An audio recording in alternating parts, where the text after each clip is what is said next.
What's going on, everybody? Welcome back to another bus driver experience. And we have another return guest today. We have, I would call him an extreme athlete, an incredible endurance athlete, medical doctor.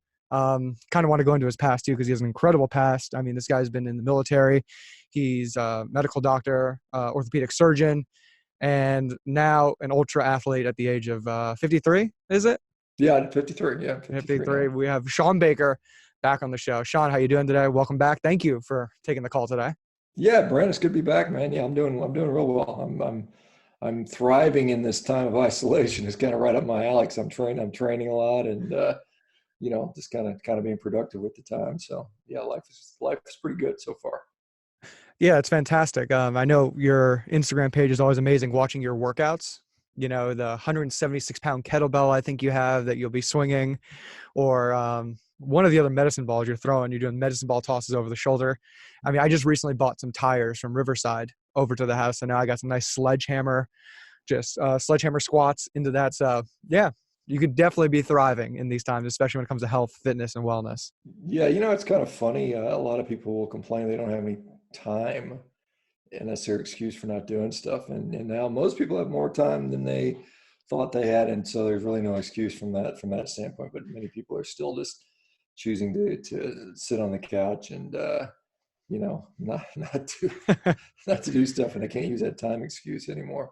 Yeah, we're really filtering out the execution and efficiency right now. Who actually is taking part of all this extra time, so-called, that we do have? And what did you do when you had the free time before? Were you just drinking a beer, watching your series on TV, or are you going out and making stuff happen? So it's good to see you're making a great use of your time. But since we last spoken, you've published a new book called The Carnivore Diet. I just wrapped it up. Really, really great stuff. So many questions I have, but let you take away with a breakdown of why you wrote the book and what the book's primarily about. Is it just simply as the title says? Yeah, I mean, well, I was asked, actually, the publisher approached me and asked me if I could write a book. I hadn't intended to do that, but so that's why I wrote it, because I was asked to write it, basically. But there was a need. I mean, I was answering just question after question after question on social media, and it was a lot of the same questions. So I kind of try to put my sort of take on the diet into the book, and hopefully it provides people some insight, and some knowledge and some thought behind the philosophy and why it may not work for them. And it's been well received. I mean, hopefully it was written in a way that was accessible to a lot of people.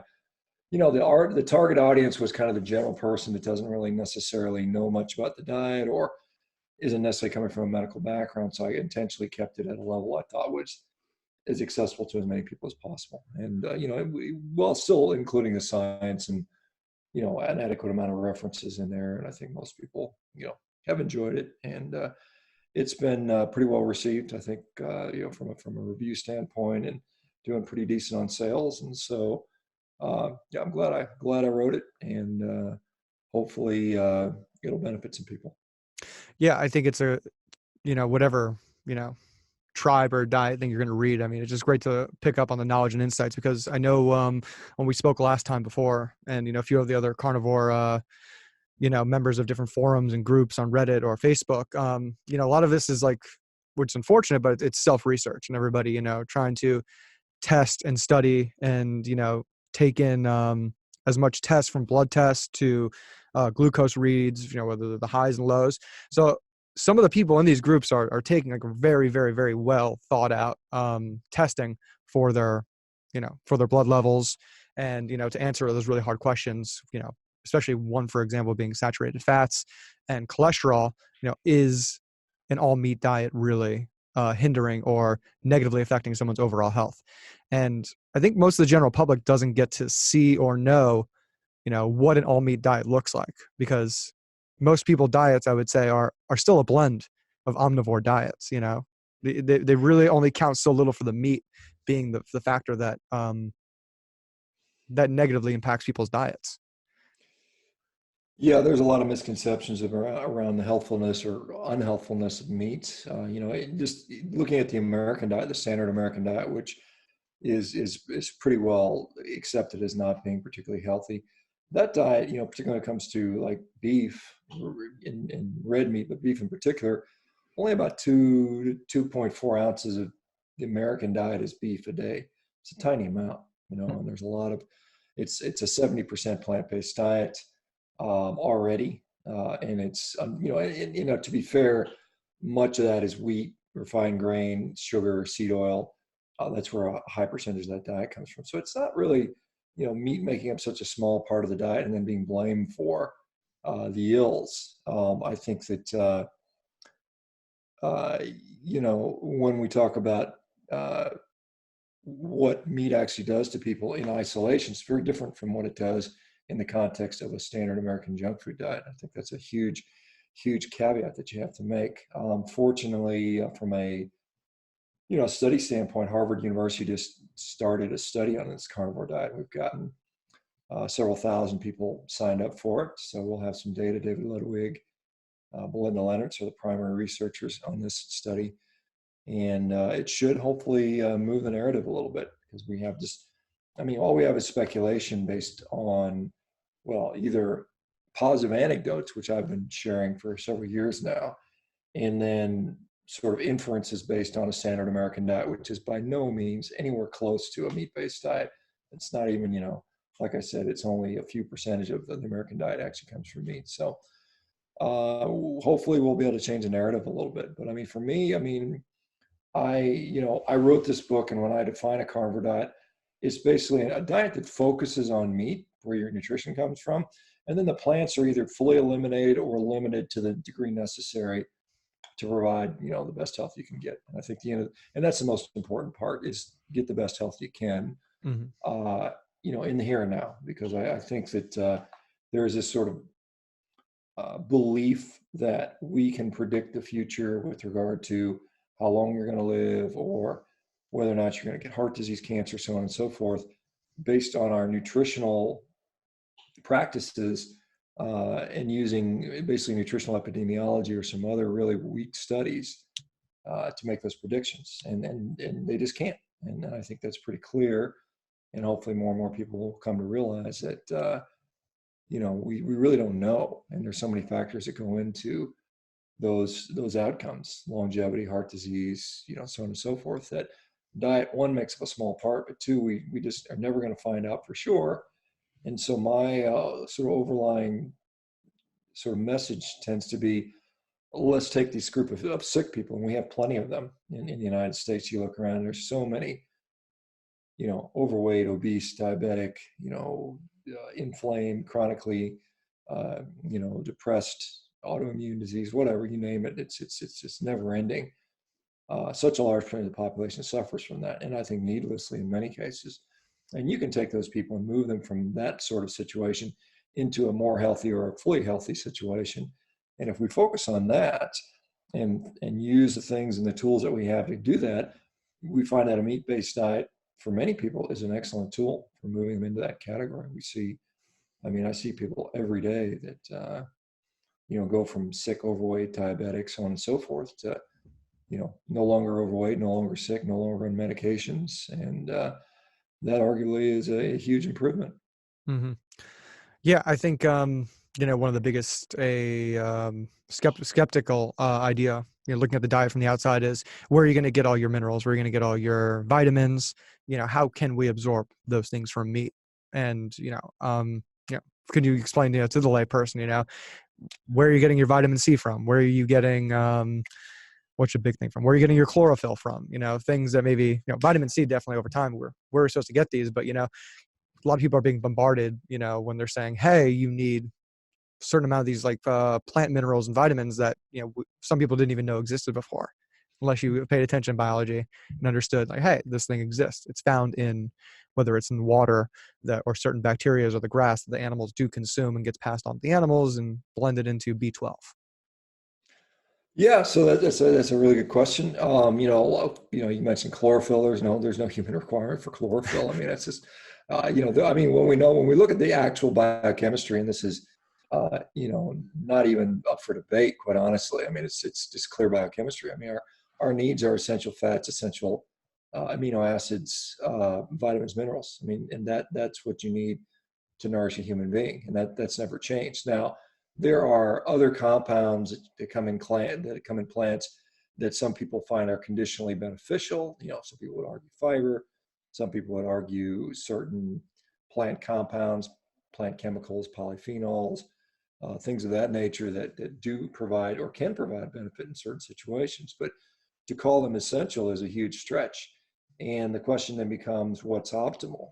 And, I think what we're seeing is when people eat a plant heavy diet or a carbohydrate heavy diet, they have some unique needs that are no longer there when you're on a diet that doesn't include those things. For example, um, zinc, for instance.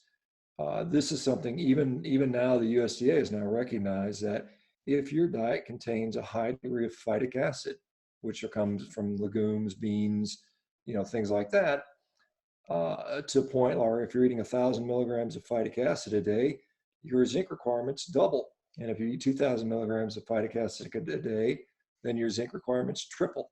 So we're seeing that there's a differential requirement for these different vitamins and minerals based upon the background diet. And I would argue things like vitamin C, which clearly is difficult to get in a meat-based diet. Now you can do that if you want to eat liver and some of these organ meats.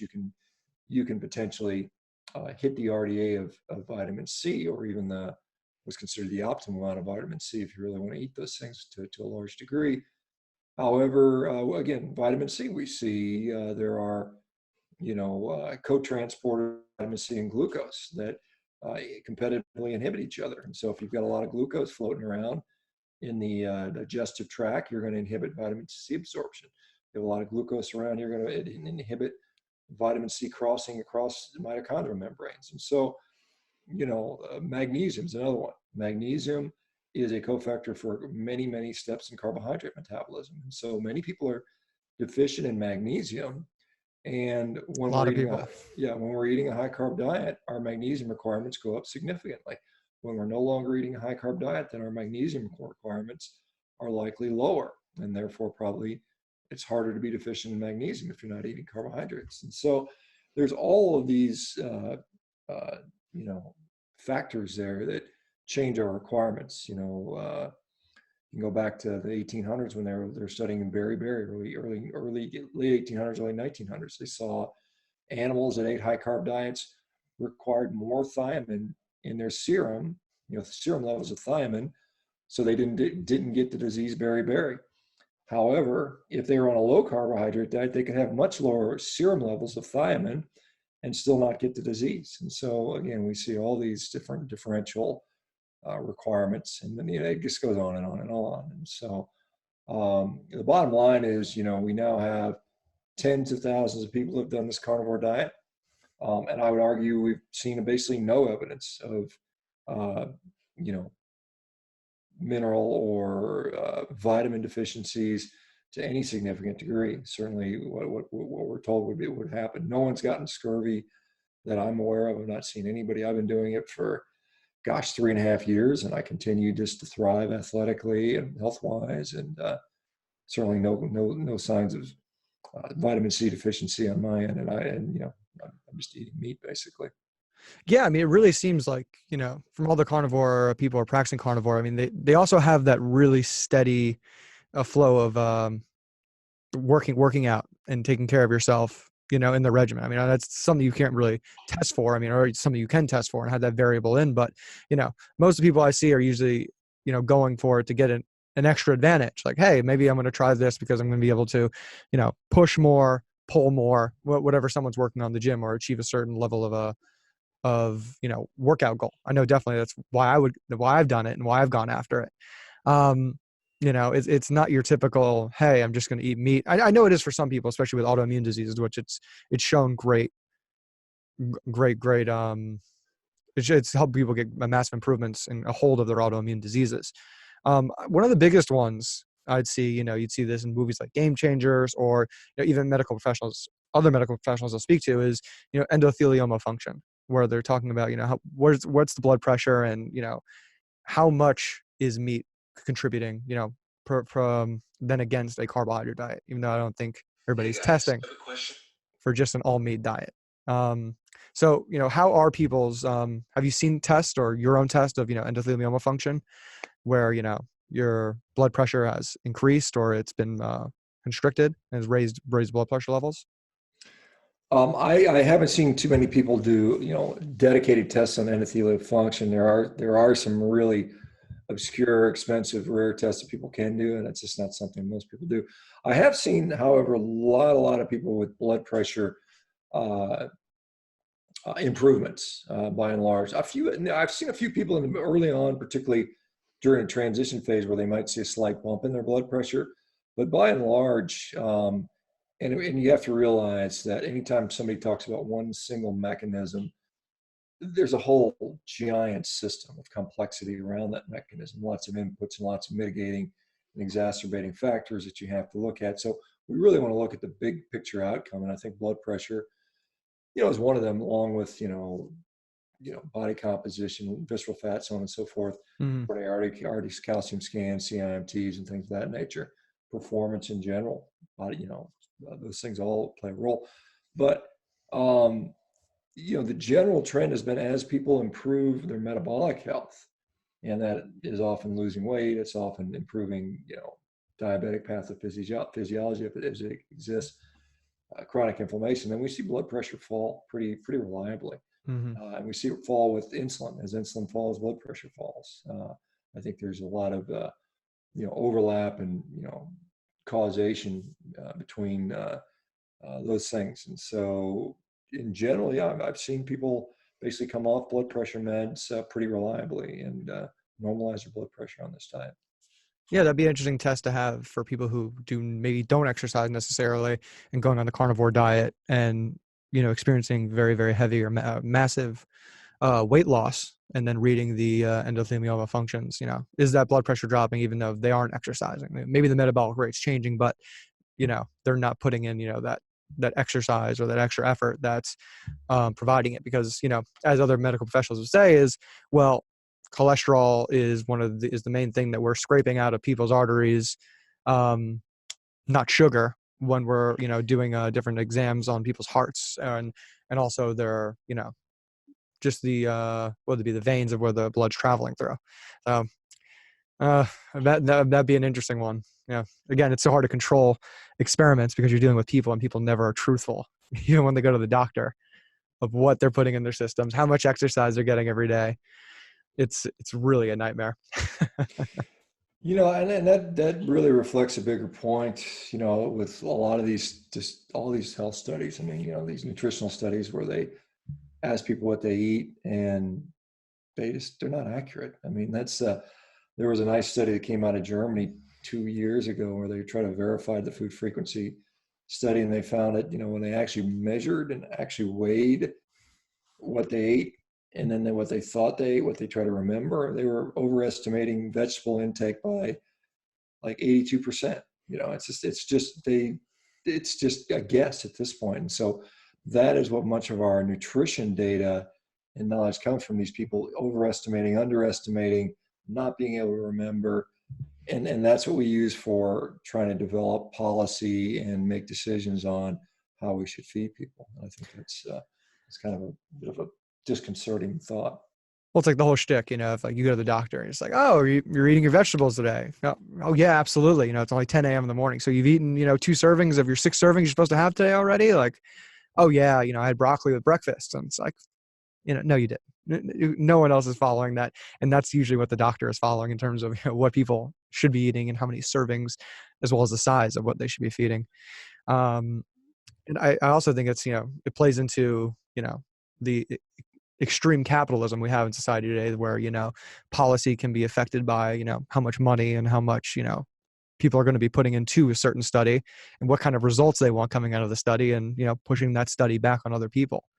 It's corrupted, the diets and even the livelihoods and the health of, all Americans per se. I mean, it's hopefully this, not hopefully, but, this pandemic, it's a big wake up call towards, people who are at risk already of, contracting or picking up, a tougher disease.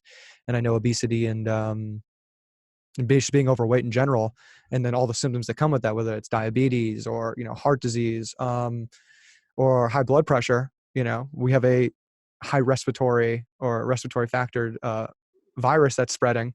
You know, and people are like, well, those people aren't actually dying from the virus, but it's like, we don't know all those records yet, but you know, they're really, really, really being put into a tough position to try and save themselves. You know, when their body is like fighting 3 or 4 times what it can do. It's it's sad.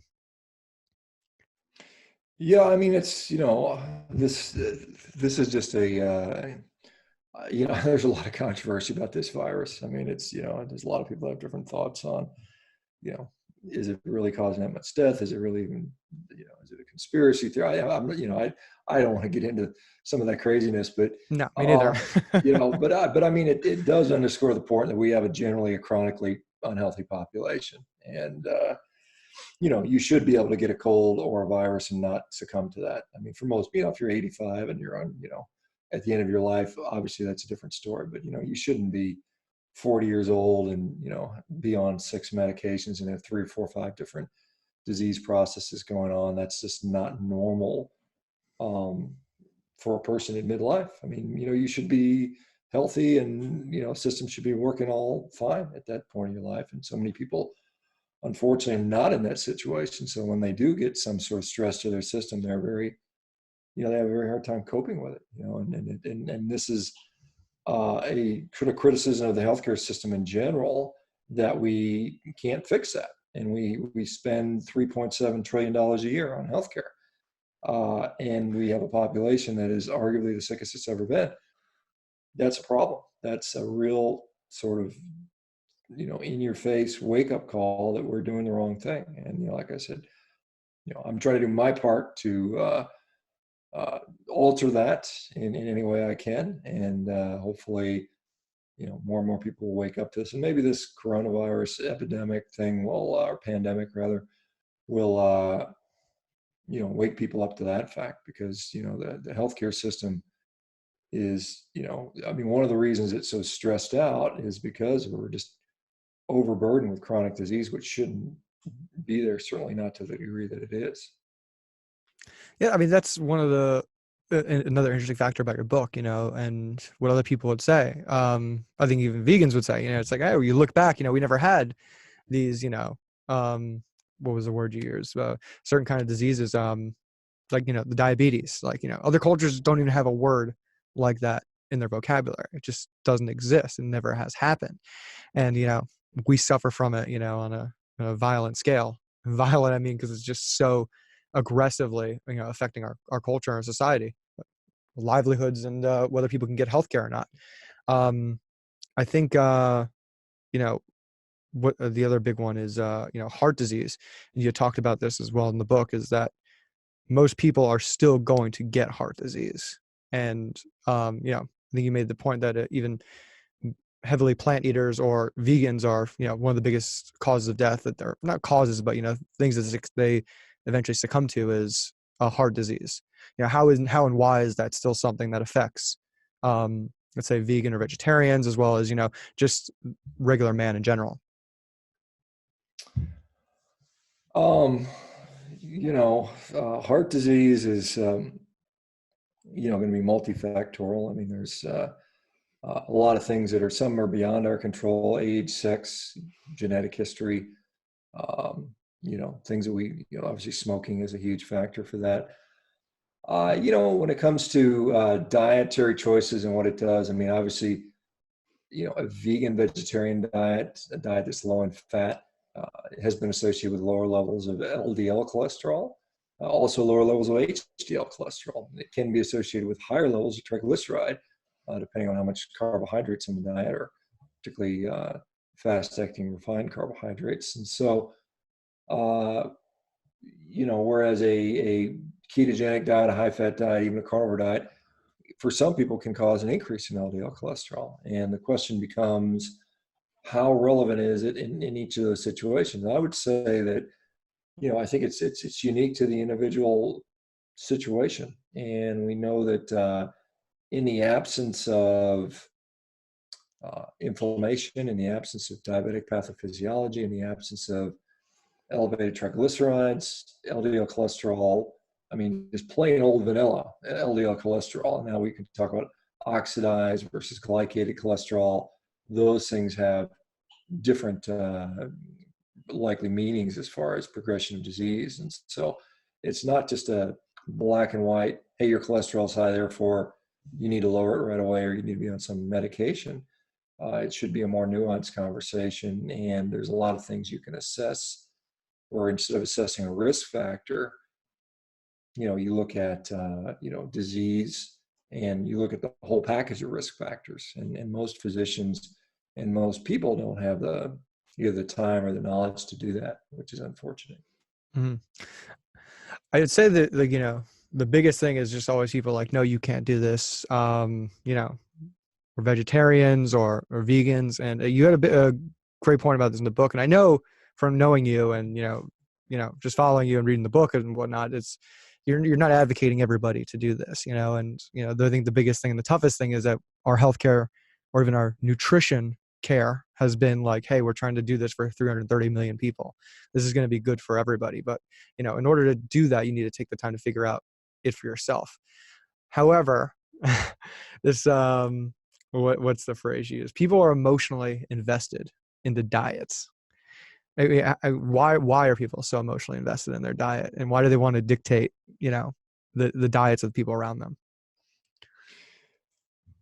I think, for some people, they have an experience, either good or bad, one way or the other, and they feel like they want to share it with other people. Some people, they've been suffering from a lifelong disease or illness, and that goes away. It's very exciting to them, and they're very, Mm-hmm. very, very passionate. I mean, I get people that tell me, I really believe in the carnivore diet and I really want it to happen. And I tell these people, you shouldn't. I mean, you should be objective about what works for you. I don't care what I promote or not. I think at the end of the day, you need to believe in you should recognize what's actually working for you and be dogmatic about that. But there are people that, this is my way or the highway. This is the only way that works for me, and therefore this is what you should do.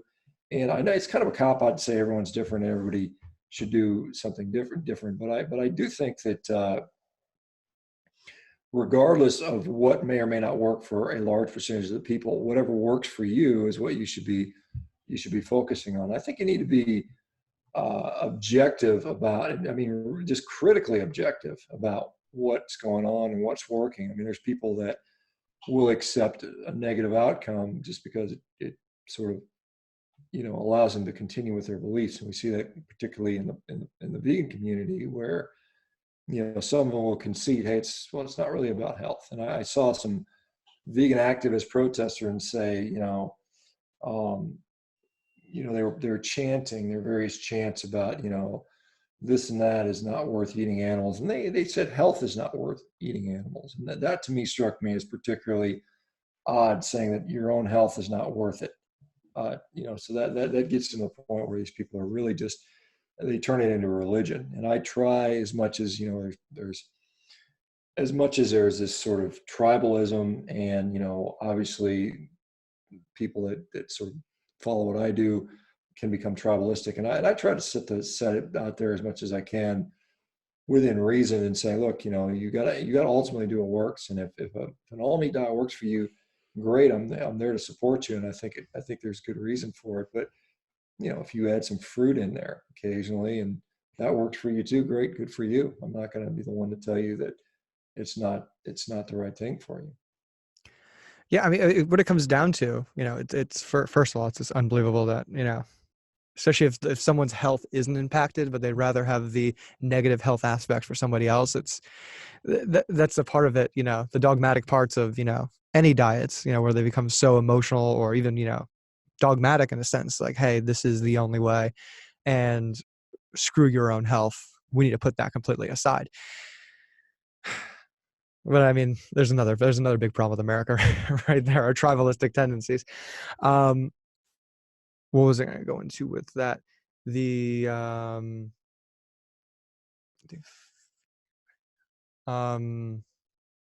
jumping back on my words here.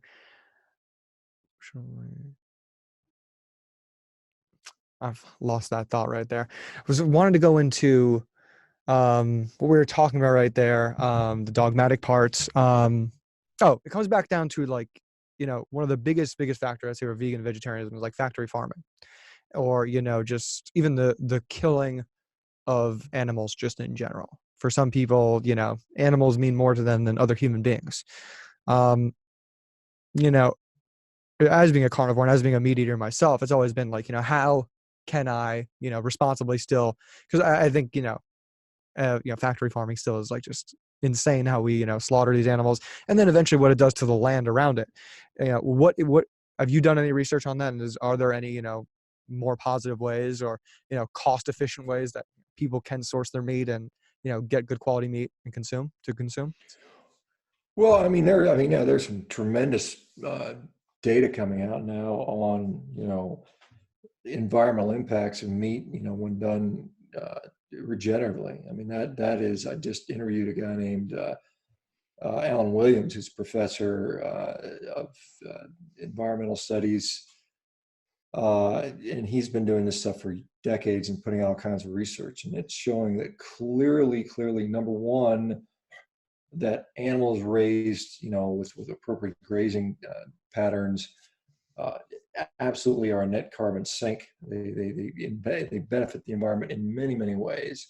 Um, Ranchers that do adopt that type of policy are able to run more animals on less land by far. They're able to restore the biodiversity. They are actually able to make more profit, long term. And according to his estimates, looking at the available grasslands in the United States alone, the underutilized and unused grasslands, instead of finishing 30 million cattle a year like we do in the United States now, we could easily do 50 million, all on grass, all regenerative agriculture. We could completely cut out all of our greenhouse gas emissions and make it a net carbon sink if we were just to convert 40% of the agriculture to that type of system. Well, And so that is doable, and the stat and the data is out there now that we could potentially do this. But as far as supporting those guys, I mean, I've got I've got a website, meatrx.com, where we list all the ranchers, or as many ranchers as possible, to practice in that way. People can source it from there. Now, the question becomes, how much does it cost? Does it compete with the supermarkets? No, not yet. It doesn't. If enough people decide that that's how they want to do the meat, then when volume comes into that, and if you buy in volume, if you buy a side of beef or a quarter beef or something, like, you might be able to get some of that stuff at $5, $6, $7 a pound, which is within reason for many people. it's pretty good. For many people, but you do have to commit to buying a big bulk. And honestly, with this coronavirus, COVID-19 stuff, I mean, a lot of ranchers are turning to direct sales because a lot of them previously, their previous sources of revenue, whether they were selling to restaurants, restaurants were all shut, right, mostly. And so now they're looking at this, and so this is a really good time.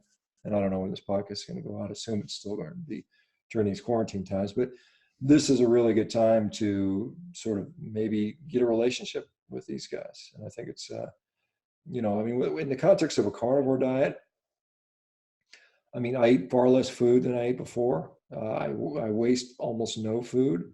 My expenses are pretty low, relative to what I would eat before, because before you're eating, just tons and tons of food. A lot of it's, particularly fruits and vegetables, they go bad, they get thrown in the trash. Mm-hmm. So it's actually can be pretty affordable, pretty economical. And you can certainly do things like ground beef and eggs and stuff like that, and even some fish. And you could do it very in a very cost effective manner. No, I've toiled myself with, going with the bulk buy. I know a few people, who have gone along with it. How many pounds is that? If you can get it down to 6, 7 pounds, like is a whole side of a beef or a whole side of a cow? Well, a finished cow usually gets about 500 pounds or so of beef. So you're looking at 250 pounds of beef or something like that, which is, Whoa. that's quite a bit of beef. I mean, that's probably, for some people, 6 months of food, so Yeah. that's not bad. You might spend $1,000 or something like that. And feed yourself for 6 months, which is, high Yeah. quality meat. That's Yeah, not I mean, bad you at think about all. most people spend at the stores, like, they're looking at like 1,000 a month, like minimum, including, going out and cooking, Right, which I right. think Yeah, is right. the worst value you could possibly get going to restaurants usually is, especially when you know how to cook, you're getting such terrible value when you go out to a restaurant or a store, especially, like when you said that $6, $7 a pound for steaks. And I think about, when I get a good deal, there's at the local grocery here, you know, it's like, wow, 6, 7 pounds, $6, $6 or $7 for a pound, buying a whole slab like that. That's not terrible at all. No, no, it's good. It's not a bad price at all. I mean, there's a lot more things you can spend money on. I mean, the fake meat stuff is, $12 a pound or something ridiculous for just complete processed garbage, but that's a different topic. I was working on a project, this hoop bus project. It's this basketball school bus. We actually took it cross country recently to Chicago. It's partnered with the Venice Basketball League, and one of the guys in the project is really trying to push promote vegetarianism, and I think he got sponsored by Impossible Burger. And they tried to bring these out, and I just like looked at him in the bag, and it's just like the smell was just, someone who eats meat, it's just like the smell was off. Whether they were sitting in the cooler and they kind of never went bad or aged and got like, they didn't start turning brown. And it was just like, even the smell, that smell that came off of it, I can't describe, what it equated to, but because I know these things are just pumped with a lot of oil it's made of. Is that really the thing that keeps it consistent, like holding together, or, you know, Yeah, I mean, it's basically some either a soy or pea protein isolate and some sort of oil, either canola oil or soybean oil. Typically, those are the main two major ingredients. So it's basically fake food and fake food, processed garbage. And then it's a bunch of flavorings and fillers and, thickeners and colorants and that type of stuff. So it's really just really kind of gross stuff. But, you know, anyway, that's some yeah, I people mean, I think didn't it's want to good. touch it myself, but I mean, was that more of like a psychological thing for our culture? Like, hey, how do we get people more aware about, food education, food health, what's something that's a little bit more healthier than not healthier, that we're trying to, make something that looks like something people are used to eating. Like, hey, this is looks like a burger, but it's not a burger. What kind of, cost to people's health, like to the benefit of people's health, because like you said, it's just a bunch of combination of different isolates and oils to, put this thing together. Is there any actual, I mean, can our bodies actually process all that stuff is what I'm saying. Yeah, I mean, we process it. I mean, we process a lot of toxic things as well. I mean, we can detoxify a lot of things. And so, Yeah. um, the funny thing is people will sort of complain and say, well, why do vegans, make food to look like meat if they don't like meat? Well, the reality is all those fake food meat burgers, they're not bought by vegans. 95% of their market is the omnivore, the people that are regularly eating meat, but now they're gonna say once a week I'm gonna eat plant-based burger because I think I'm gonna help the environment or I think it's gonna be healthier.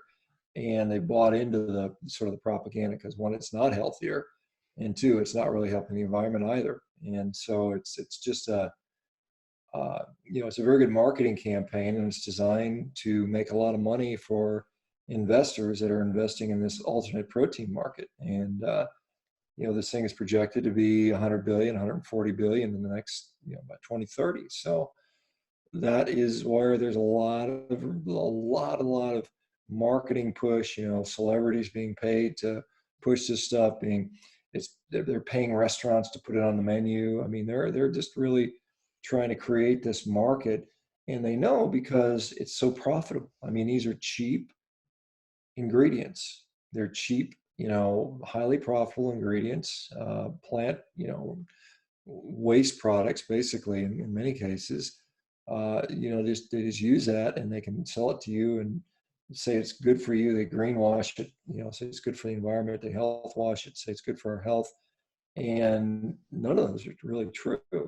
But you're gullible enough because you haven't done the time or spent the effort to actually look into it, and you just buy into the marketing, which is, I mean, it's just, they've got the formula down. They've been doing it. They've been marketing to us for 7 or 8 decades, and they've polished what works, and what moves the needle. And so, the fact that people are, the American diet is already so awful. It's already so filled with processed junk food that throwing some fake meat burgers, which are more processed junk food, is not going to make any real difference. I mean, it's not going to the other. So it's just more profit, and then people continue to eat the garbage that they've been eating already. And so it's not really likely to, turn anybody from sick to sicker. They're just going to stay the same. They're just going to stay kind of, kind of sick. Yeah, I mean, I watched the Game Changers documentary. I watched it yesterday, actually, before I was going to talk to you, because it's like, I was skeptical about watching it. People, I'd love to get your opinion on it. You're always talking about diet, your exercise, you're a real fit guy. It's like, okay, I'll give it a look. I'll give it a watch. And, it's just, I never got any compelling, points of like, hey, you need to do this. I mean, there's definitely the sustainability factor. I'd love to see the results of the professor of environmental studies that you're talking to. Love to see all that stuff, because I think that's like the biggest thing that could bring people together on these very emotional sides of diets is like, hey, how can we make this better planet so we can eat the ways we want to eat that may be benefiting us in special certain ways. Because I know they said in that documentary, not just it was more like a very salesy documentary, I would say. Like, hey, this is why you need to be buying these vegan burgers and eating these things, because, maybe in one day your penis might get a little harder. Or what was the other one? Um, what was the other one? Oh yeah, that No, the thickness of the blood or something. Yeah. yeah, you know, livestock it contributes more towards climate change and the footprint of the earth than all of modes of transportation around the world, which, that one was like, I don't know about that one. That one's a little bit hard to believe in terms of, I think, like planes, trains, automobiles, and we're talking, billions of vehicles that are not making as much of an impact on the climate than animals were. I mean, that one was just, I couldn't get alongside that one. Did you see the documentary? The Game Changers Yeah. documentary? Yeah, I did a 50-minute critique of that on my YouTube channel. Yeah, I watched it twice, unfortunately, because I wanted to make sure I wrote down all the articles they did. Yeah, it was just propaganda. It's just complete, nonsense, quite honestly.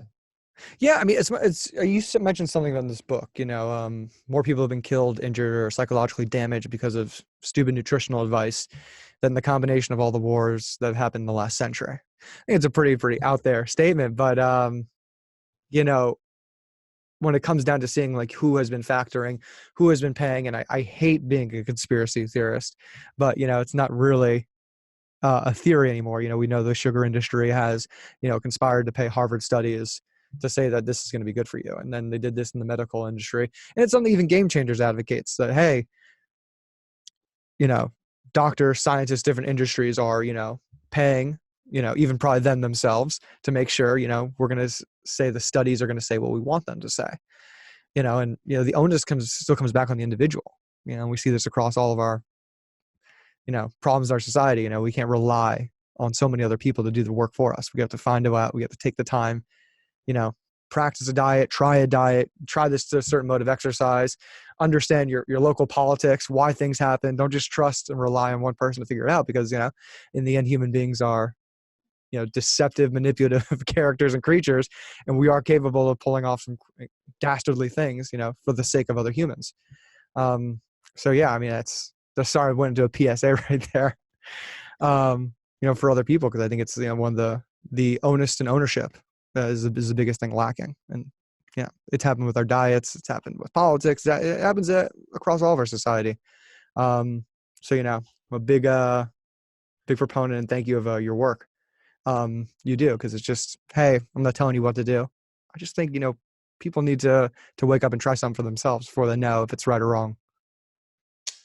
Yeah, I mean, I think that we've got, nutritional recommendation, nutritional policies that have, for better or worse, have not done what they've intended to do. I mean, I don't believe they intended to make people sick, but we've got a lot of sick people, and I think we just made some mistakes in We use data, we use sort of assumptions without testing it.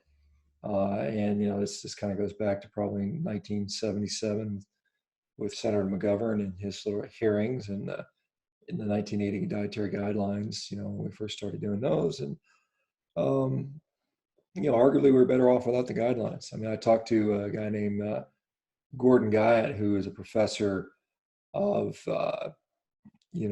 evidence, basically. I mean, he's an internal medicine doc who in 1991, he actually invented the term evidence-based medicine. I mean, he's actually the guy who invented evidence-based medicine. He's been doing this since 1991 or even before, so the last 30 years of his career.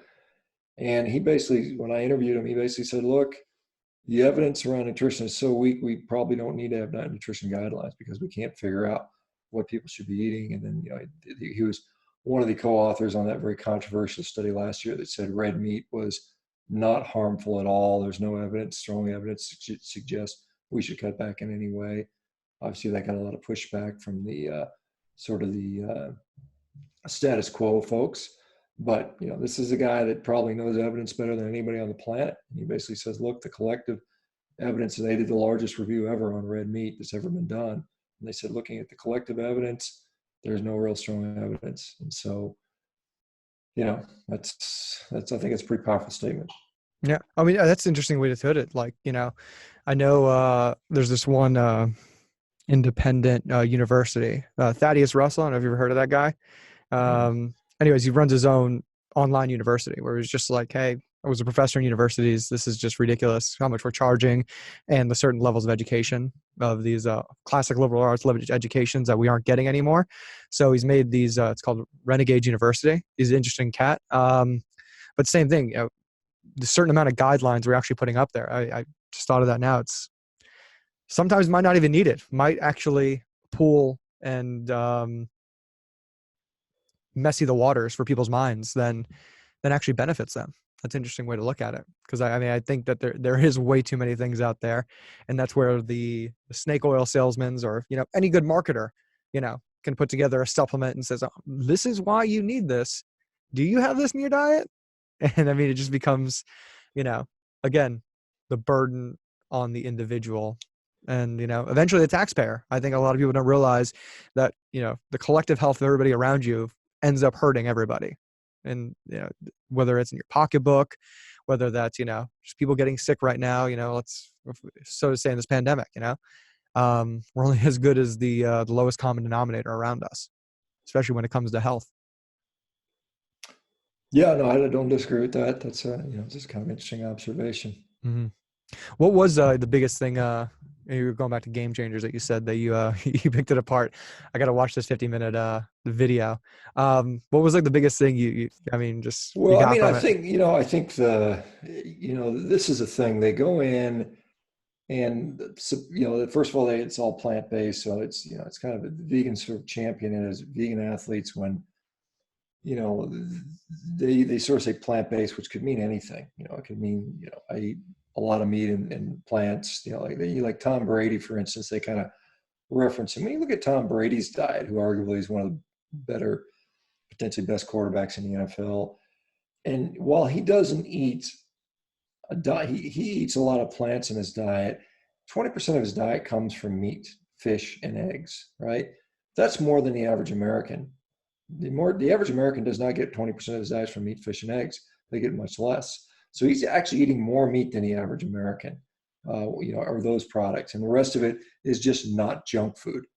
And so, he's eating very clean. Right. He's eating clean and a significant amount of meat. And they sort of claim that's plant-based. Well, I would say he's eating more meat than the average American does. Now, the average American might be eating more dairy and things like that. But, that's a different topic. But the thing is, if you look at the athletes, and I actually listed every single athlete, particularly like the guys in the NFL that appeared in that film, and because the film was shot in 2017, didn't come out until 2019. So when you follow the careers, every single vegan athlete in that movie was either injured, retired, or significantly not playing anymore. So, with rare exception. So you just see, these guys that they do veganism for, 6 months or a year, and they feel good, okay, in the beginning, and then their performance just tanks, particularly in sports where it requires strength or speed or contact sports. So it's just, it's just a really bad diet for those people. And I think we're seeing that more and more. We saw it with Cam Newton this year. We saw it with Kyrie Irving. We see it with all these, Boogie Cousins. I mean, all these different athletes. What's the guy from the Bulls, the Finnish guy? He gave up red meat and he's had heart troubles and injury plague. Heart troubles, Jesus. Yeah. So, I mean, he was having heart arrhythmias or something, or heart palpitation. Can't remember exactly what he had. But so we see all these athletes that are testing it, which I think is great. I think the Game Changers has been the most impactful movie for vegan diets in the way that it exposes it for how bad of a diet it is, because we get a lot of athletes that are now, sucked into the rhetoric, trying it out and failing miserably. They're trying to say, well, they're trying to appeal to their audience, the youthful audience, the kids that they're like, oh, they want to save the world, the planet, and save the whales and save the trees, and everybody's happy and it's all Disney World. And they're young and, they can eat whatever they want. They can live on McDonald's and still feel good. But, anybody that gets past 30, they start to say, wait a minute, that didn't work. And so, but the athletes, because they're pushing their bodies so hard, they quickly run into brick walls when it comes to these diets. And they find that, hey, I don't have the strength, I don't have the energy, I'm getting injured and I'm not healing. And that really serves to shorten your career, or you can call it career changers, because all these guys, Cam Newton's a free agent. I don't know if he's going to get picked up. If he does, he may get limited playing time. He may be announcing his career. If I don't know if he's a good sports announcer, but I mean, you'll see these guys who are athletes and now they're going to be selling used cars, or they're going to be sports announcers, or they're not going to be playing anymore. Mm-hmm. And that's the sad thing, is they're probably shortening their career. I mean, you see it over and over. Like the guy Scott Jurek, who ran the Appalachian Trail, very successful ultra marathoner as a vegan, but it took him months and months and months, and even a year to recover from that trail run. Whereas an athlete that was eating a more normal diet with meat in the diet would have recovered much quicker. Right? We had a really interesting interview with a gal who was on Naked and Afraid, and she's a Hollywood stunt woman who did it twice. Once as a vegetarian, she lost 10 kilos of weight, living out in the jungle, starving, eating lizards or whatever the hell they could catch. She had to abandon her vegetarian way. She went back to a vegetarian diet. She said it took her 2 years to recover. She went back on the show a couple of years later as a carnivore on a carnivore diet. She said she went on the show. She lost weight again because there was no food around. Went back to eating meat the next day, and she was back in the gym training 2 days later. Like, totally back to normal. So there's a huge difference in recovery capacity, injury healing, and I would say probably injury prevention, because I think maintaining your muscle tissues, your connective tissue, probably requires a higher amount of nutrition than you can get on a vegan diet. Yeah, that was definitely exactly the next place I wanted to take it. As an athlete myself, and then watching these other, if you want to call them just ultra athletes. I mean, I think anybody who's a professional athlete has an insane body, not alone a mindset to get where they have to get to. But you said it. The Cam Newtons, the Kyrie Irvings, especially a basketball player. I follow these guys, and how much is those diets directly correlated to these guys' recovery. And there's also staying healthy. And I didn't even know Boogie Cousins also did that, because I know he's had, an ACL tear, just that was like 6 weeks after he went vegan. Really? Yeah. I mean, it's been going, he's been on and off like 3 or 4 years now, and he has not gotten, been healthy enough to play in a season. I mean, he played a final series and that's about it. So, I know you just mentioned it right now. It's kind of, dependent on, what necessarily in the meat, rather than from that plant diet, is limiting these athletes from recovering. Well, I think it's, a combination of, a number of things. I think one is they're probably developing a higher amount of reactive oxygen species by pushing such a high carbohydrate diet, for one. That kind of beats up the system, makes it harder to recover. And then two, I think it's just a general a generalized decrease in the quality and availability of the essential amino acids.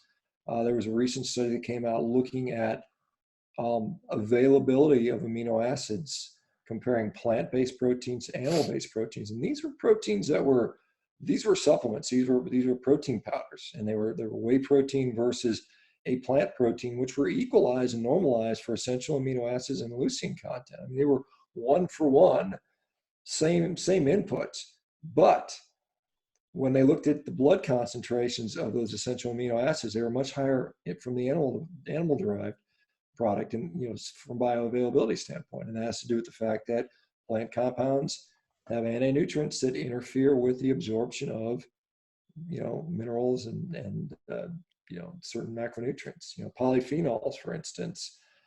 We hear a lot about the goodness of polyphenols, but polyphenols block the absorption of amino acids. They block the absorption of essential fats, and so that, I would argue, is potentially a negative aspect of that. So there's, and then you can just go compound after compound. Creatine, carnosine, taurine. All these things have performance advantages, both physically and cognitively. And so when you don't have that in the diet, I would argue that you're putting yourself at a disadvantage. And so I sometimes have to say, I'm impressed by some vegan athletes that are able to achieve things, but it's like if you were a guy that was, going to be in the NBA and you're 5'4". There's Muggsy Bogues or a few guys that might make it, but I mean, it's like you're putting yourself at a significant handicap. And why work harder when you can just be more efficient and work more intelligently? Yeah, I think that's been the biggest the hindrance towards ultra athletes or professional athletes in general. I mean, we haven't seen a vegetarian or vegan super athlete that's been able to really push that distance over the long run. I mean, you talk about that the one guy who ran those 46 straight days, incredible, but he until someone else does it and doesn't need 2 years to recover.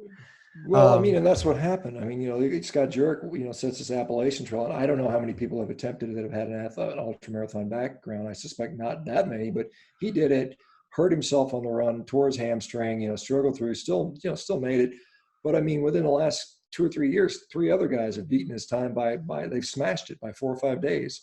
And the one guy was eating bacon and eggs for breakfast every day. So I mean, it's when you have these sort of guys that don't have much competition, you get a very different picture. But like I said, I haven't seen anybody who's like, won first place, or been a gold medalist or, won XYZ. I think the one cyclist, the one woman I did. think they got a silver medal. Yeah. Yeah. So it's been, like I said, there hasn't been that, MVP athlete say, hey, I'm able to do that, like in an NFL or NBA, because I mean, people don't realize that 82 games, flights every other day, what air travel does to you, sleeping in a hotel, not your own bed. Like these guys have just unbelievable bodies. And if they are not recovering, because they already have some of the best doctors and treatments following them around, but the only factor we can look into to compare is still what are they putting into their bodies on a 3, 4, 5 times a day that they may be eating.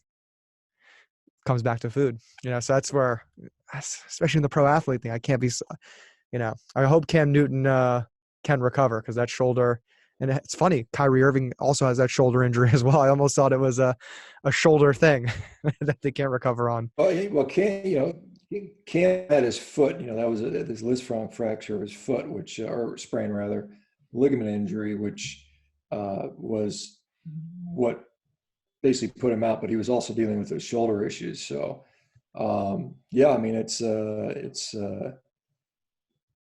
I don't know. I think his career, I think, is effectively done. I mean, honestly, I think he's just, I mean, he'll never play at the level that he once played at. And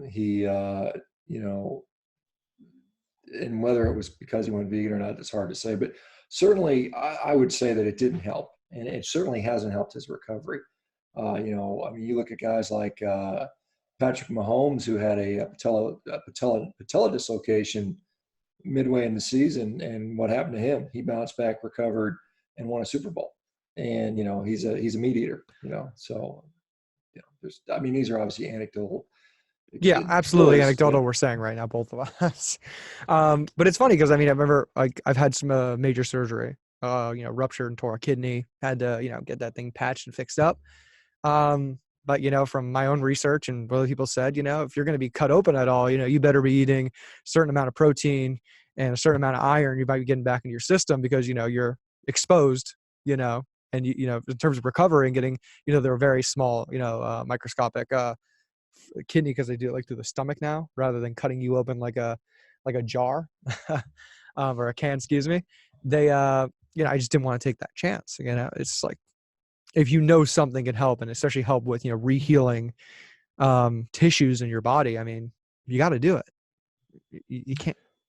Well, I mean, if your livelihood depends on that, if you're a multi-million-dollar athlete, my goodness, you know, I'm just shocked at the and I guess it's kind of infringes upon freedom of choice and stuff like that with these teams. They can't control what people eat, but my goodness, if you care about your career, and as arguably if you work so hard, because you don't get into professional sports without a ton of effort and work and commitment Sacrifice. Oh and man. sacrifice, and then to screw it all up by having a stupid diet, just I mean it's beyond it's beyond stupid is what I think. I mean, it just makes no sense.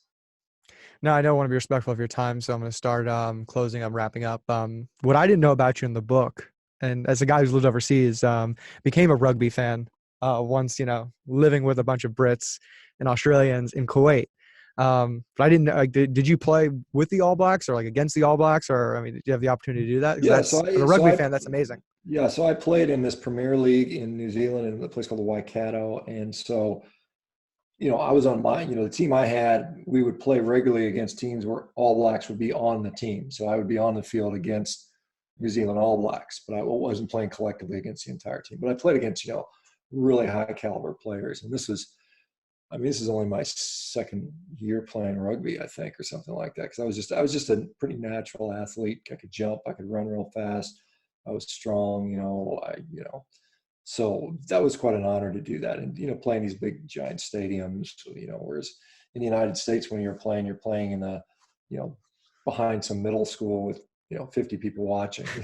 You go to that and you go to 10, 20,000 people in the stands, and it's a big difference Oh yeah. where they they it's a religion over there, quite Yeah. honestly. Yeah, I had a great time. I loved my time in New Zealand. Great people and great culture, and they're just a really sports fanatic nation, and not just watching but participating. They have a very fitness minded culture there. At least Hmm. much of it was when I was there. Yeah, I've gone from playing in front of 30,000 people in college to, you know, a recreation center in somewhere in Ukraine. It's just it's not underwhelming, but just a complete shock. Just say, okay, what am I doing, or do I really want to keep this going? But I want to talk about the injury too. You had, you were playing against a Russian team, or just it was a Russian guy who had just came off and just started stomping you. Yeah, well, I mean, this is actually my last rugby match. I was playing. I was actually playing for Denver. I was back in the U.S. and we were playing this tournament in Las Vegas. There was a Russian team, and I was actually having a good game. I'd scored like 3 tries and was really doing well. But I was at the bottom of this what we call a ruck, which is a pile of people, and my body strapped and my head sticking out, and there was a Russian guy just stomping on my head. And I got up and I had blood coming out of my ears, and it was just one of those things. It just happens, and you kind of you deal with it. It's not the first time I've been bleeding on the field. I've broken my nose one time and split my chin a few times, but um, when I was 30, and I was just like, I'm getting pretty old. At that time I thought 30 was old. Now I don't. But and that was kind of the decision that, like, okay, now it's time to stop playing, go back to medical school. And so because I had taken a hiatus from medical training to spend 7 years playing rugby, and then you know was in the military at the time, and they ended up paying for me to go back to medical school, and that's how that happened. Yeah, you have a really, really incredible story, and I really advise people to read the book. Simple as that. It's called The Carnivore Diet, and you can get it anywhere. I know. I think I read it on my Kindle. I was definitely going to ask you, see how I can get a signed copy sent over. I got to send a book over to you, PayPal you. Love the signed copy of it. Um, And yeah, please let people know where they can find, let them know about the book, but any other information about the carnivore diet. I think you mentioned MeatRx, your social medias. Please let people know who are curious, because I know a lot of people, after they listen to the first show, they definitely gave it a try, and they're in the closet though about their carnivorism, or they're like, they'll send me videos of all the steak they're ordering, but I can't post this online. I can't post this online.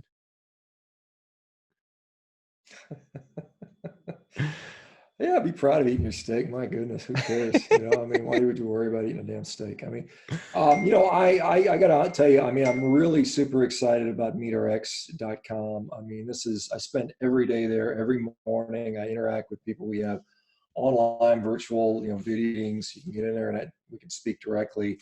I do that every day at 9 a.m. at meatrx, and then we have all kinds of support meetings for people. It's got everything you need to get started on the diet. And if you need some more assistance, some coaching, some help, we've got just incredibly affordable coaching. You know, it's like $18 for half an hour, which is, you know, I mean, that's a couple cups of coffee, basically. I mean, it's for what may be a very valuable, you know, session. And we've just got all the resources, our recipes, you know, research, you know, discounts. We've negotiated discounts on meat for our members.